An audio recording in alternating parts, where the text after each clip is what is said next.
फिर 2021 में दोबारा बिजनेस शुरू किया।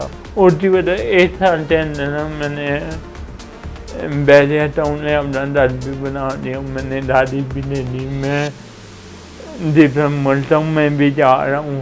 ब्लॉकचेन पे वो है, पर वो उससे हम 3D यूनिटी पे भी काम कर रहे हैं। फॉर एग्जाम्पल आप दुबई में बैठी हुई हैं और मैं पाकिस्तान में हूँ, तो हम लोग आप इसमें ऐसे ही कम्युनिटी देते ऐसा फील हो जाते हम एक दूसरे के सामने बैठे हुए हैं।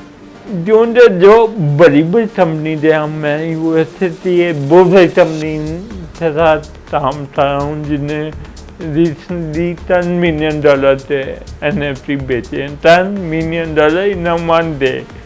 $10 मिलियन पाकिस्तानी 2 अरब रुपए बनता एक दिन में हमने बेच दिए, ठीक है। तो वो NFT मैंने बनाए थे। आई वांट पाकिस्तान में एक इकोसिस्टम बन जाए जहाँ पे जो नई टेक्नोलॉजीज आ रही हैं उसे सीखना आसान हो जाए, एक्सपर्ट डेवलप होंगे, अब एक्सपर्ट बन जाए। आज मैं अपनी ब्लॉकचेन में भी ये छोटी सी नीच है, लैंग्वेज है, सॉलिडिटी, बस मुझे वही आती है और उसी में डाउन जाते मुझे पैसे मिल जाते हैं।